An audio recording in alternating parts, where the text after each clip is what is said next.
Well, a very warm welcome from my side, Andreas Winkler. I'm the Vice President of Alzheimer Austria, neurologist, and I'm very happy to lead and moderate this panel discussion with you today.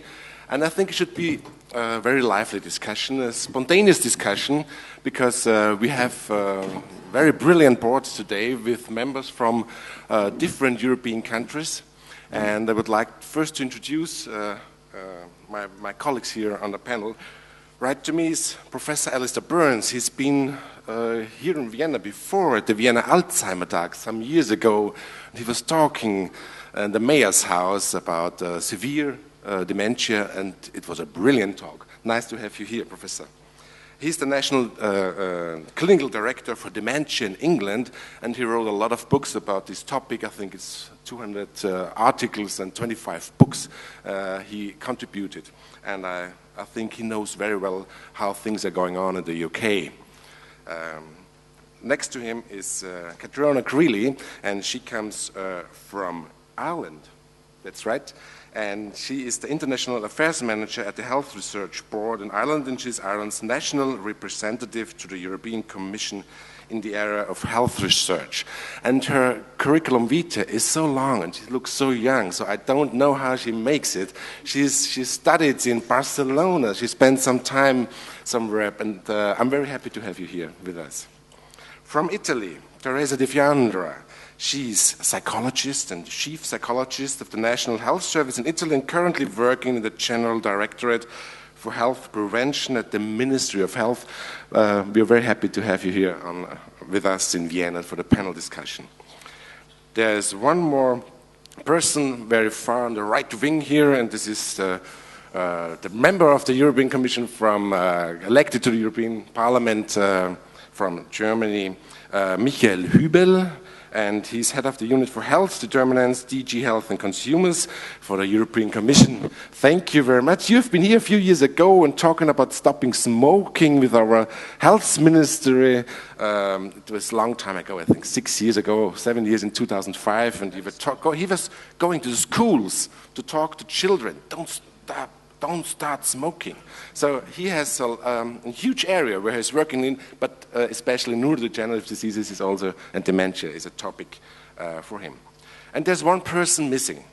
There's one person missing, of course, from Austria, Angelika Wertmann, and she's very sorry, but her schedule doesn't allow her to participate. But she sent us a note and a statement. And perhaps before we go into the discussion, I will read the statement because I think it's a very good introduction in our today's topic, changing policy. First of all, greetings from Angelika Wertmann. I apologize that due to the unplanned circumstances, I cannot be with you today. Please let me share this statement with you. The prevalence of dementia is increasing in Europe. In the year 2006, there were 7.3 million people with dementia, out of whom about 4.7 million had Alzheimer's disease. According to a study of the Viennese psychiatrist Johannes Wancheter, it is estimated that in 2030 some 11.9 million people will have dementia, and in 2050 the number will have increased to up to 16.2 million people, out of whom about 11.2 million will have Alzheimer's disease. Dementia must be a priority on a national level as well as on a European level. We also need to plan for an increased number of carers for these people. Dementia and Alzheimer's disease have no frontiers and no borders, and are both a European and a national issue. Taking into consideration the above figures, policymakers and all stakeholders on different levels urgently need to come together and think ahead, especially on how the different member states can and should support each other. A national and European cooperation is urgently needed to address existing challenges and ensure the focus remains on people with dementia and their carers.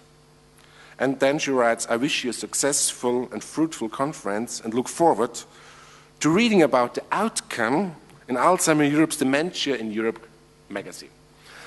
This is a statement from Angelika Wertmann, and she points out the setting for our discussion. That's what we have to do, changing policy. So when we start, and because we don't want to have an order, just talk if you feel up to. So I will start this discussion and ask you why do we need national strategies? You heard our Minister of Social and Health, Mr. Hohnstorfer. He says we do a lot. We pay a lot of money, millions, billions. So why doesn't this be enough? Do we need any national dementia strategy? For example, in UK, Mr. Cameron in March this year told you, I give you £2 million for dementia research. Isn't it enough to get money? Why do we need a strategy? Please, Alistair. Okay, thank you very much indeed. I'll just say a few words, and you did warn us not to have slides, but I have a couple of slides just in case. But I think in answer to that question very easily, oh yes, there's the slide. I think there were 3 points I'd make. First of all, we need a strategy because there's nothing like a strategy to add focus. And I don't know if Shubhi Banerjee is in the audience, but Shubhi Banerjee and colleagues in 2009 produced a strategy. And I think without that strategy and without the report on antipsychotic drugs, we would not be where we were. I thought it was a lot more than 2 million that our Prime Minister gave us for research, but I'll certainly go back about that. So I think a strategy is essential. The 3 points I made, and this is an example of the Design Council about 18 months ago said, what's innovation in dementia? And we were taken aback that there were something like 185 applications to do different things in dementia. And these are some of the things: a website for carers, a dementia dog, a buddy system, which is a wristband, and something to do with the smell of food. So I think involving other people in dementia is very important. The next one, the Prime Minister's challenge, the 3 areas: improvements in health and care to raise the diagnosis that we would not have achieved without that, raising awareness and dementia-friendly communities. And if there was one thing I was going to draw out, it would be the dementia-friendly communities. Dementia is a challenge for everybody. And finally, you mentioned better research. And one last thing, we've had a focus in the last few years since Shubhi Banerjee's report on reduction in the use of antipsychotic drugs. And as you can see, the results published in July show a very significant decrease by about 50% over 5 years in the number of people prescribed these medications. The dark blue line shows the reduction in these drugs, and the light blue line, the increase in diagnosis. And I don't think we would have achieved these things. So I think it gives a focus. I think it gives people the excuse to plan and the opportunity to plan, but we must be able to judge what happens as well. So in the UK, you have a straight plan for it, and it's not all about money. So how are the things going on in Ireland? So I was going to come in here anyway to talk about, first of all, about JPND, the Joint Programme on Neurodegenerative Diseases, which Heike mentioned is going to be discussed during this conference. So JPND basically aimed to coordinate research across, well, mainly European, but also other countries in the world, to basically see what we can achieve together in research. So the focus of JPND, it's neurodegeneration, so covering the dementias and also the ataxias or movement disorders. And our strategy is really to increase a coordinated investment, looking at the causes of neurodegeneration and looking into what cures we can develop, but also, and very importantly, in the short to medium term, how best to care for those with dementia. So our aims are funding research and increasing the amount of funding of excellent research that we have, encouraging national strategies in research in our member countries. So as Alistair was saying, this is really crucial. I mean, it allows a focus, it allows us to prioritise actions that will best benefit those with neurodegenerative diseases. And we'll also be looking to partner with, for example, the European Commission or other international activities of scale. So being involved, so Ireland is a partner of JPND and has been since the outset in 2008 as it kicked off. And because of our involvement in JPND, that's had an effect on how we're looking at our research strategy in Ireland. Now, there's been work done for many years on looking at the care delivery system, and there's a number of very good researchers in Ireland who have been contributing to the evidence base for a national strategy. And indeed, the government has committed in Ireland to developing a national strategy for dementia care for 2013. So that's, as I understand it, it's in train at the moment. They've got a big job to develop it in this time.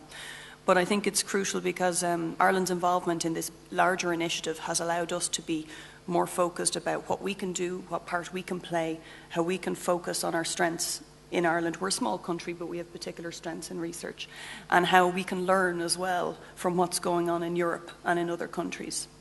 So that's the situation in Ireland at the moment. Thank you. So you're very happy. You have a lot of programs, a joint program. But let me go back, one step back. I think there are members from countries who don't have this high level, like we in Austria. We don't have a national dementia strategy plan. We have a lot of different and splitted activities.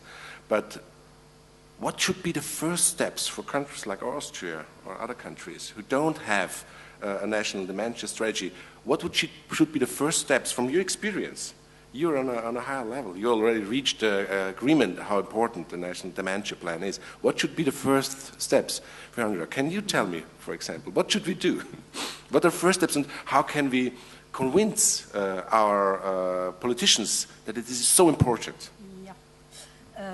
You know, we share the same situation, I think, in Italy, because we started over 10 years ago by starting a program which addressed a special focus in the area of pharmaceutical. It was a project that started by addressing the issue of anticholinesterase, the drugs, but we used that strategy to enlarge the aim of our efforts, and we started developing the setting up of facilities for people with dementia all over Italy. So we moved from, let's say, 60 services all over the country to 500 facilities. Smaller but very close to people, locally based, and taking care in the whole of the person with dementia. Added to that, we had several single actions, as you pointed out, in Austria, and I think in other countries too, like developing a prevention plan, which we issue every 3 years, and including dementia in this, and funding it. Not so much money, but for the last 3 years, it has been 20 million euros each year to develop strategic projects at local level, at regional level. And so many things going together, but not really inside the framework of a plan. So research, for example, was another issue. A very important one that we started financing it from several points of view, not only from the health ministry, but also from the social affairs area.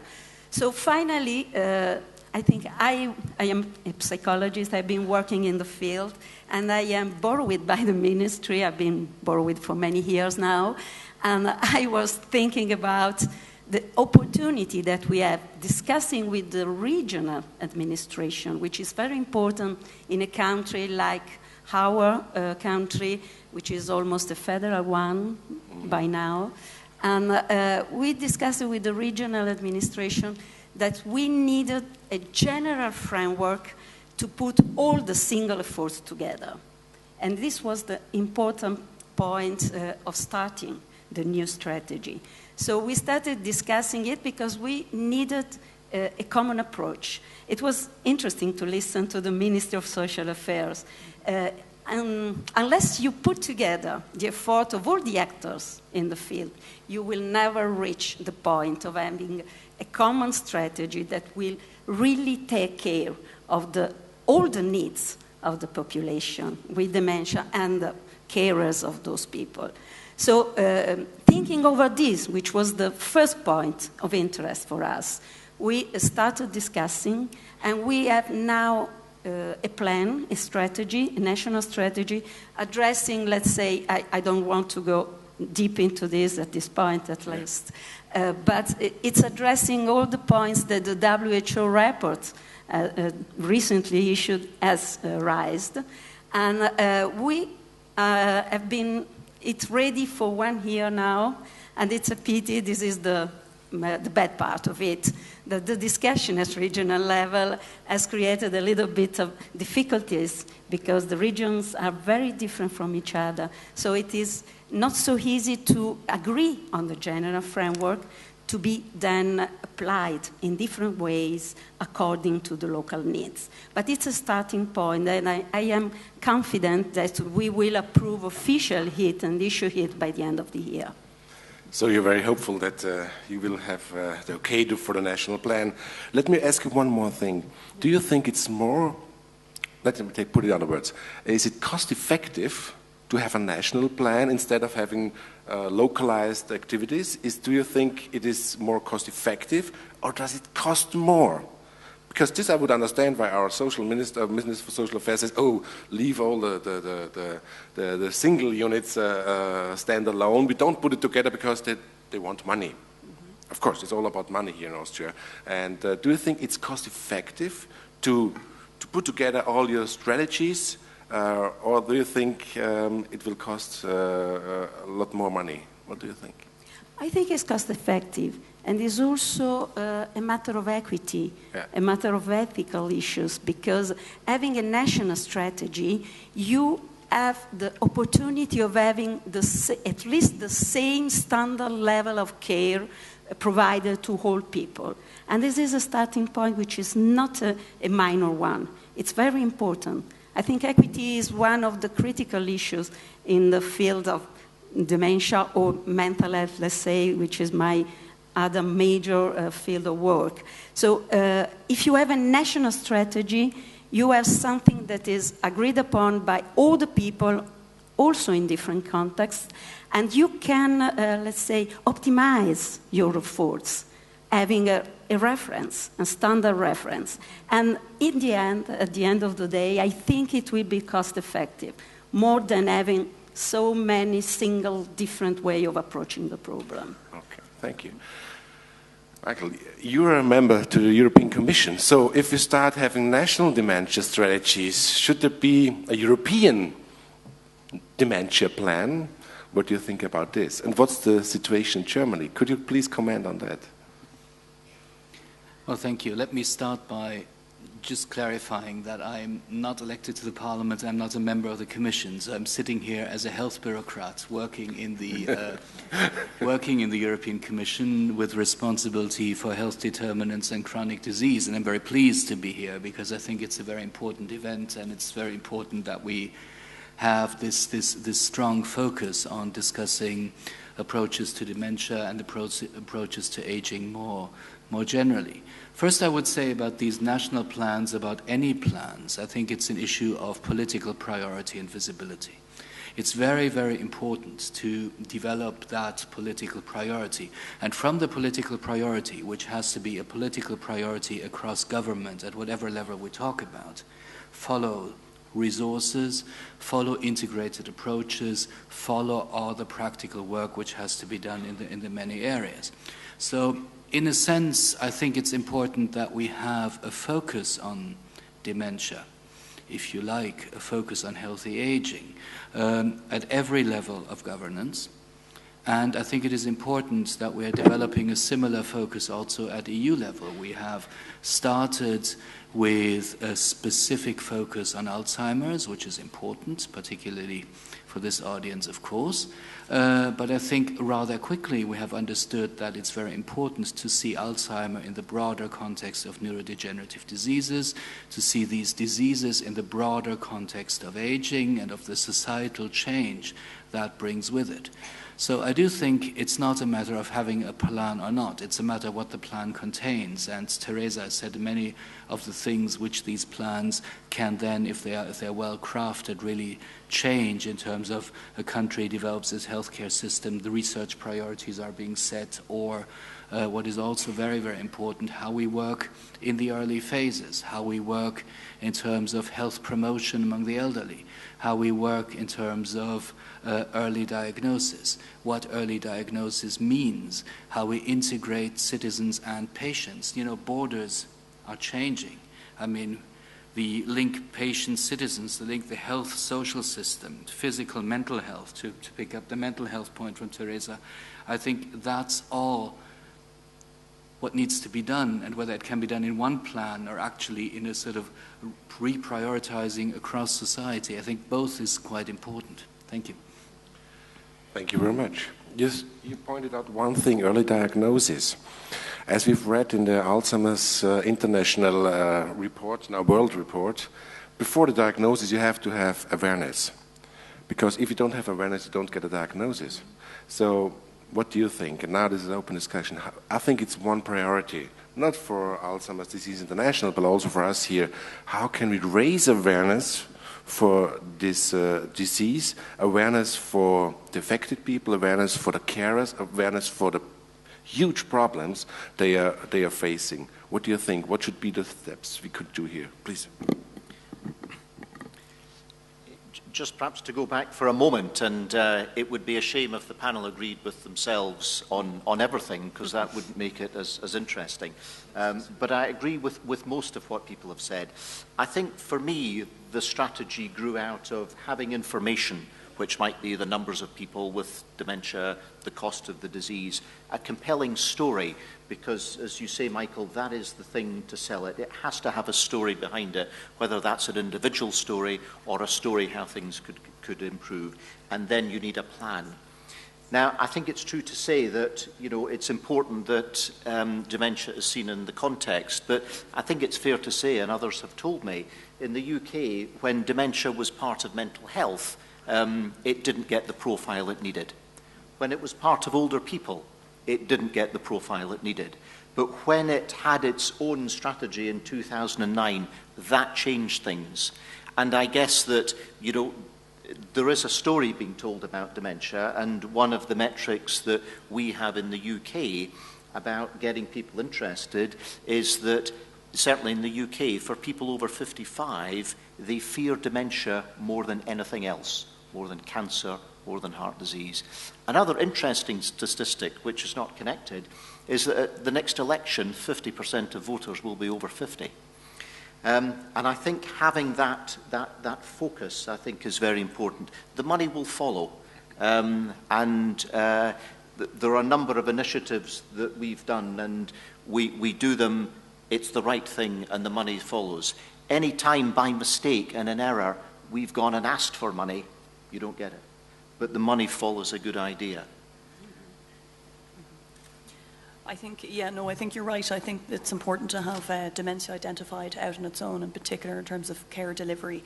In Ireland, our health system will be in a kind of a state of flux in the coming years with reorganisation in the healthcare system.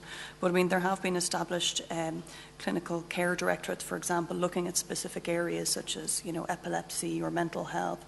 There's one there for older persons. There's nothing there at the moment for dementia.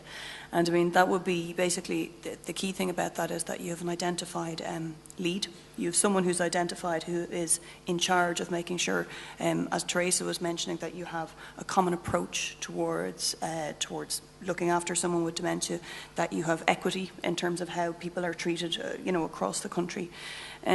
So I think it is important that you have dementia out there on its own, that you disentangle it and away from some of the broader issues such as active and healthy aging.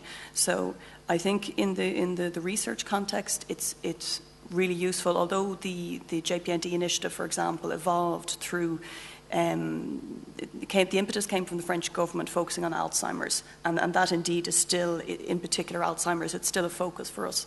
But having said that, in the research context, in terms of trying to understand how the disease evolves, where it comes from, how we can prevent it, it is important to look at neurodegeneration more broadly, because there's lots of common factors and we don't want to lose that by having it on its own. Having said that, there'll be a lot more, especially in terms of the health and social care research, where we'll be looking at how research can be maybe repurposed to focus on people's specific needs with, for example, dementia, who will be different to those with maybe movement disorders, for example. So looking at technology research and how that can be used, say, for example, in the home, and repurposing that and making sure it's fit for purpose and making sure it's acceptable to the users. But as Alistair said, I think it's important to have the visibility of dementia as separate from a broader strategy for older people aging well. I want to ask you, you just mentioned Parkinson's disease or other neurodegenerative disease. Mm-hmm. What's really the difference between, let's say, Alzheimer's disease or dementia or other neurodegenerative diseases like vascular disease in the brain is a neurodegenerative disease, also leading to dependency and need for carers. But what's the special thing about Alzheimer's disease? How to argue? Well, I think one is from maybe the scientific perspective, and I'm sorry, my background is physics, so I can't explain to you what the difference is between Parkinson's and Alzheimer's in terms of what it does to the brain.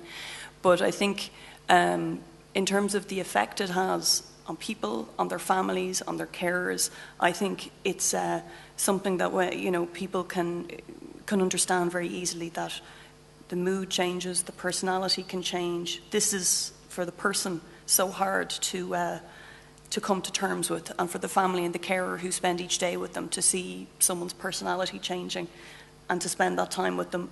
I think people can understand that there's something quite different and quite special about that. And what Alistair was saying about people over 50 fearing dementia more than anything else, you can understand that because it is people fearing, in a way, some loss of who they are and how they see themselves. So I think that's maybe one of the areas. And there is a real stigma attached to dementia at the moment. I mean, if you look at where cancer was maybe 20 or 30 years ago, there was a similar stigma, and that people were afraid to say they had cancer. No one mentioned it. They said the big C in various countries. And I think we have to move to a situation where people aren't afraid to say it, to recognise it. That will also be a factor in terms of diagnosis. Some doctors are afraid to diagnose their patients because they're worried that it will stigmatise them, and they're worried that the person does not want to hear that. So I think it's complex and it's interconnected, but I think people can understand, most people have someone in their family or they know someone who have dementia, and I think they can understand that there is something different about this and the way it affects the person. I think it's true. There is a lot of fear also, stigma and fear attached to the problem. And I think meeting people, relatives of people with dementia, one of the first questions they ask is, it is hereditary, it's a genetic behind it, and there is a fear related also to this. And this is quite common in the general public. So the first thing that we have to do is to give information, clear information, destigmatizing the problem, and helping people to understand that is another problem among many, many problems in the health and in the social area. So this reminds me of something that we were discussing again in the field of mental health. We work together on this field a lot, and so we relate to each other on this. But we are now discussing 2 global strategies for mental health by WHO related to what we are doing also as a joint action on mental health in the European Commission. And one thing that we were saying was, is it necessary to have a specific strategy on mental health? Why we need this? Which is exactly the same question we were asking at the beginning of this session. And one thing that I said in the discussion that we had in Oslo 3 weeks ago was we need a focused strategy. I am learning from the experience that we had in Italy. We started with the specific strategy on mental health over 30 years ago, changing the world culture around the problem. We were the first to close all the mental hospitals in our country and only setting up community-based services. At that time, it was absolutely necessary to have a focused strategy. But what we learned over 30 years is that we start when we have to make a jump instead of a step. We start focusing our attention on the problem, and afterwards we need to mainstream the problem inside the general health or social policies. And I think that we have to do the same with dementia. At this point, we have to focus as much attention as we can on the problem of dementia, on the specific policies that we have to devote to the problem. But afterwards, we have to let all people in our countries, in our continent, to understand that it's something that can be afforded as any other disease or problem, let's say, both health also and social problem. Money will follow. Yeah, and money will follow. They have to. Yes, I agree that money will follow. I think that's in any case, I think, an important conclusion, because it's good we have a bit of discussion in this, though I don't think I really disagree on the dementia strategies. In a sense, I think what we're doing is with our populations aging, we are rebuilding our societies. And in rebuilding the societies, one of the building blocks clearly has to be the way we deal with dementia, we deal with Alzheimer's disease. So in that sense, the strategies are very important, but they're part of this overall way we're looking at healthy aging. And one of the things which is very, very important in this process is not just destigmatization, but is really not to work for patients as the health system, but to work with people. And in that sense, it's very, very important that people with dementia, like people with other chronic conditions, are part of the solution, and organizations like Alzheimer Europe and other organizations in the field, patients' organizations, as well as broader citizens' initiatives, are very, very important. And when I talk about the way the health and social systems come together, I think the minister was proud to say this issue, which traditionally started as a health issue, is now part of the social ministry. And I think, as someone coming from health, that's a good thing, in the sense that it means it's broader in society than it would be sort of medicalized on its own. But of course, what I would also say, coming from the health ministry, is that that interface between health and social is very, very important in building that construction. And I do think we can learn from the mental health debates. We can also learn from other debates where we've had very stigmatized conditions. And Catriona mentioned cancer. I think we've come a long way on cancer.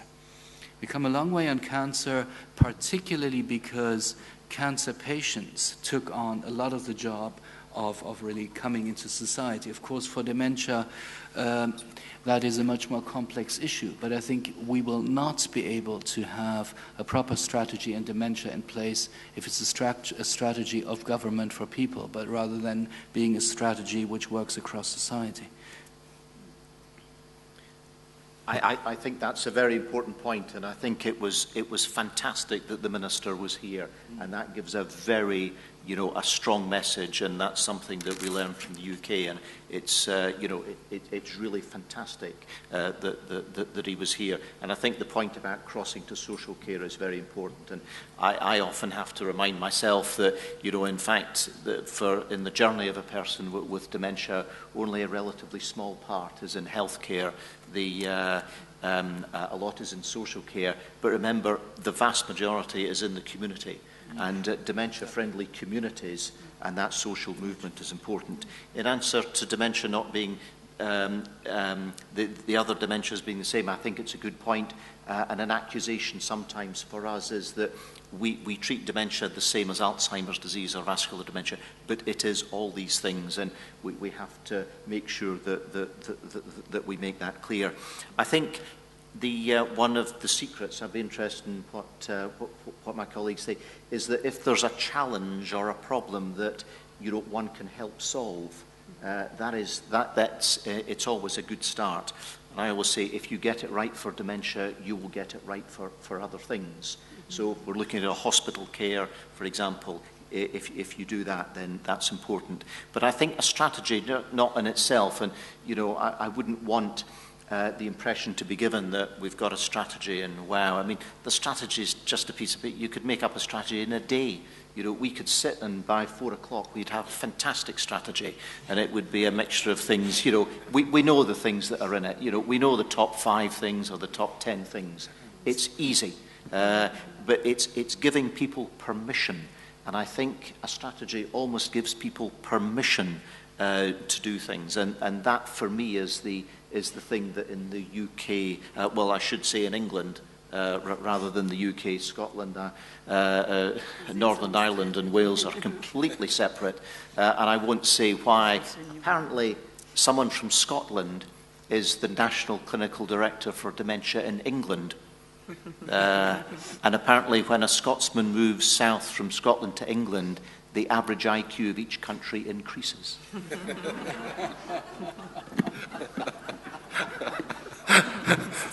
That's how it's going there. I agree. It was very important that Minister Hunsdorfer was here because he was deeply touched. And we had a coffee before, and he gave us his card and said, come on, let's do this national dementia plan, and we have an appointment with him. And so this is important. We have the strategy. Now we have an appointment with him to discuss it clearly. But besides this, I have another question on you, and I'd like you to comment about it. You're a professor for psychiatry, and you know very well about the new and the earlier diagnostic methods we have. So, as you heard from the latest research, we can probably diagnose Alzheimer's 5, 10, 15 years earlier with our techniques and biomarkers. What does this mean for our policy?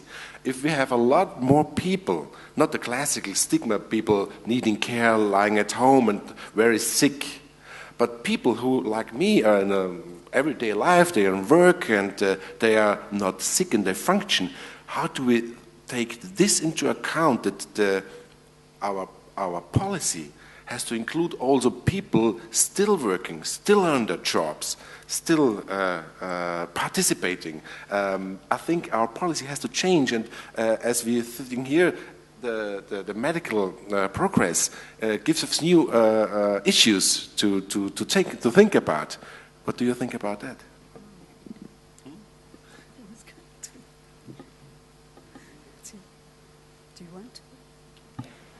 I don't think anyone can answer the question, but I can start saying something about it. I mean, I think if it is true that diagnosis comes earlier and earlier, I think what is very, very important is that we know what we tell people with the diagnosis. I think it's not the diagnosis on its own. It's important what kind of advice and support and what kind of environment is there in that case. So it's important to see what can we do in terms of.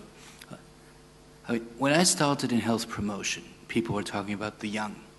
That's important. Act early to sort of change develop healthy behaviors, which are important across the life course. That's of course very, very important. People were interested a little bit in health and safety at work, but basically in terms of making sure that people aren't hit by blocks of steel or whatever in the plant, people clearly were not interested in anyone beyond a certain age in the health promotion arena. I'm of course characterized. But I think that has to change quite a lot. I think we know, and this goes much beyond the prevention of dementia, we know that mobilization, we know that even working on classical risk factors, on diet and nutrition, where again there's interesting research out where nobody knows where this will be leading in terms of dementias, on alcohol, on tobacco smoking, that you can actually improve health quite dramatically. And I think with an advice out of an early diagnosis situation, which may actually say you are at an increased risk of, you have to at the same time provide a sort of more comprehensive package, if you like, of support for people, because they aren't patient, for people in that particular situation. So just that somebody started off the. Thanks. No, I think this is a matter of large discussion presently in Europe. I remember that on the 21st of September, the World Day of Alzheimer, this has been deeply discussed in many of the events that have been presented on those days. And one thing I want to add to this is that we can learn from a lot of ongoing experiences and research in Europe right now. Elke already mentioned it, Alcove. And I think you will be hearing a lot about it during these days. I'm also one of the associated partners of the research, and we have a special work package on early diagnosis, which will be presented in this conference, which addressed, I think, mainly the scientific part of it, but cannot forget that there is an ethical point attached to this, which is the early communication of the diagnosis and all the things that are related to this problem.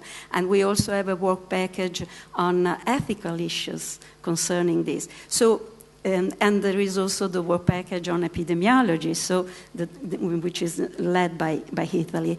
And we will put together all this information in order to try to give some tracks along which other association, bodies, institutions can go deeper and try to learn how to use all this information to better handle the matter.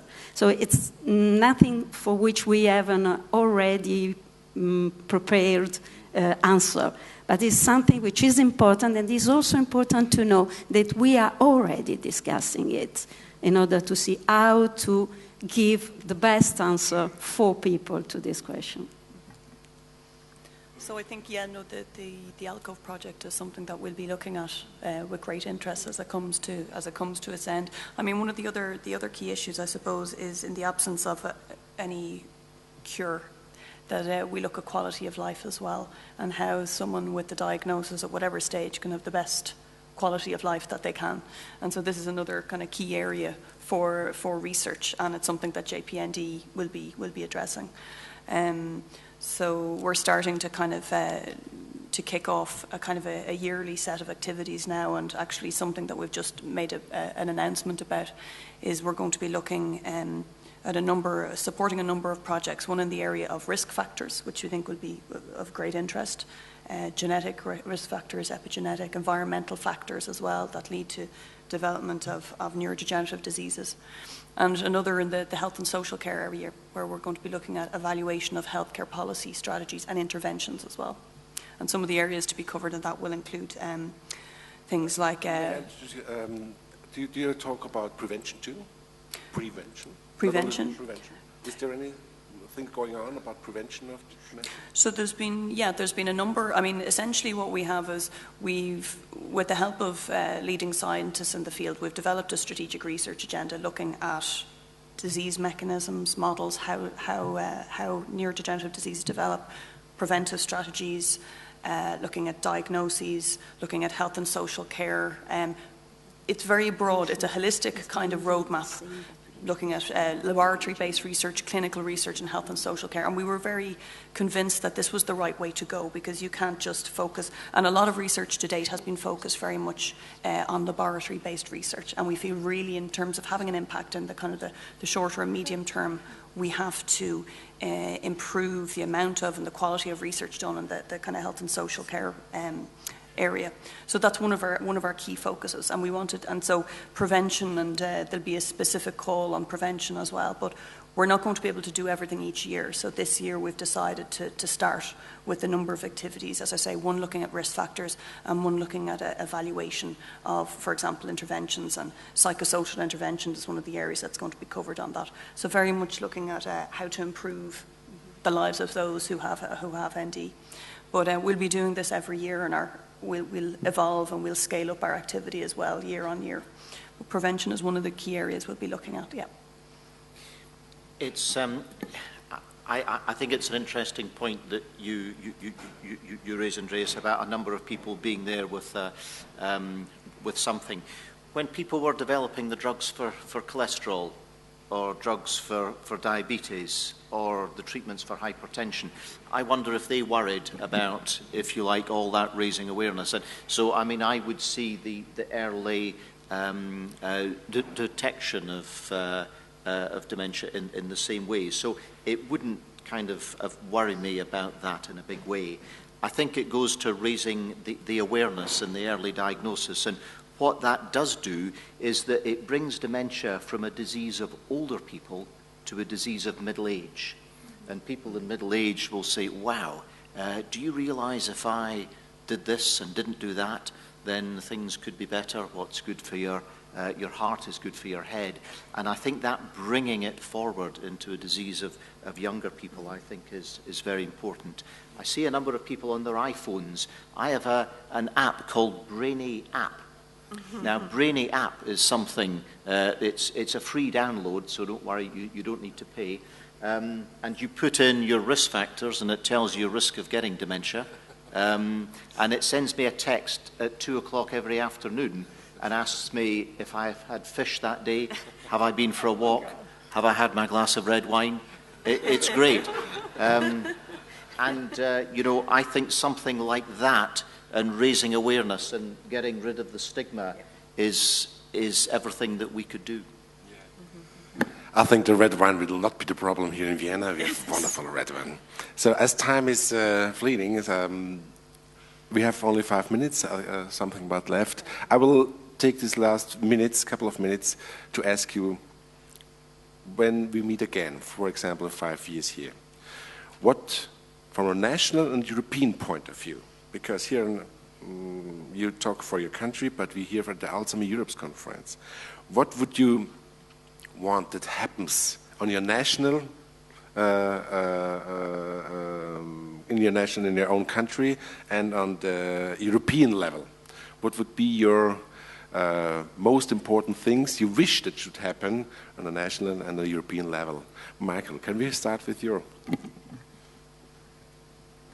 Well, I would hope that we would have achieved that healthy aging building I talked about with its different building blocks, and I hope that we will be able to have the instruments in place at European Union level to support member states and organizations in member states to bring that work forward, bringing together at our level the health, the social affairs, the research agenda, as well as this broad agenda of other policies which play a role in healthy aging. If you look at the Healthy Aging Partnership, where Alzheimer Europe is also a member, where we also bring look at the role of innovation in taking these agendas forward. So more integration in that way towards a healthy aging outcome as part of a modern and developed health policy. I think I expect pretty well the same, because one point I focused on when you asked me to join this round table is that what I really expect, and I hope will happen in the future here, is a network of and based on cooperation and coordination of different bodies, different national and international actors in the field. Because if we work together, I think we will build up something which is better for all the citizens. And people with dementia are citizens of our world. So just to make an example, when we speak about prevention, I think that up to a certain point, prevention for dementia is exactly the same than prevention of non-healthy aging.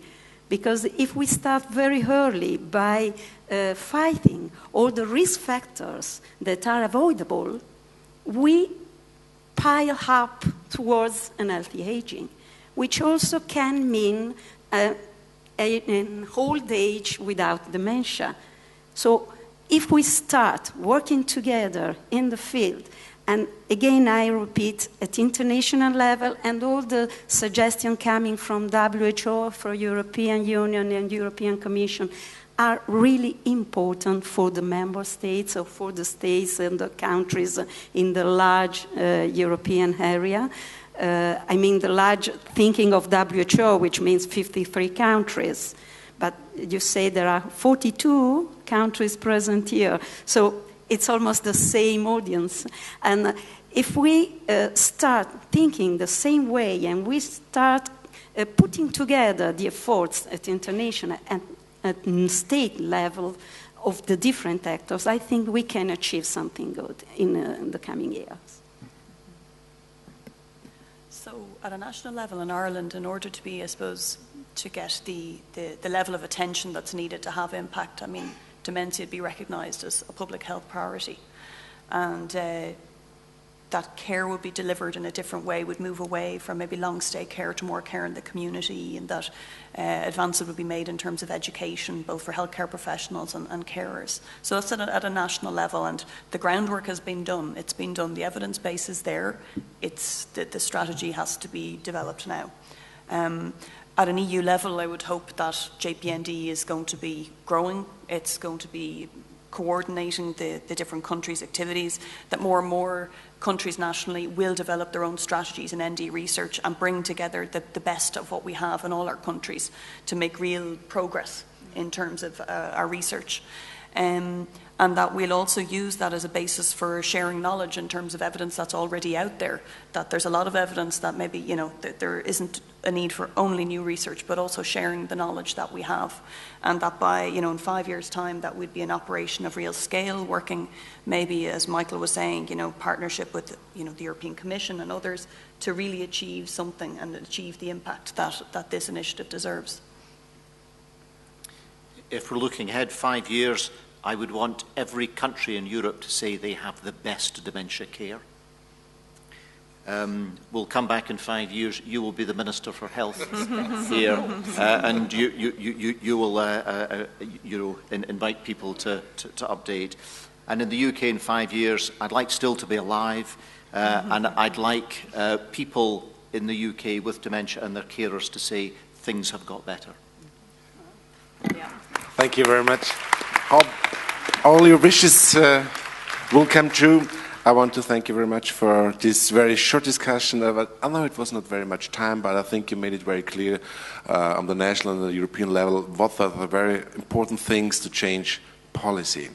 And I will thank you very much for coming here. My wish, not for the next 5 years, but for the next 2 days, is to have a very interesting and informative Congress, and I invite you also to take part, participate, and if you're interested in some programs you want to learn more about, I think you can talk to people everywhere and anytime during this Congress. Thank you very much for your attention. Thank you very much.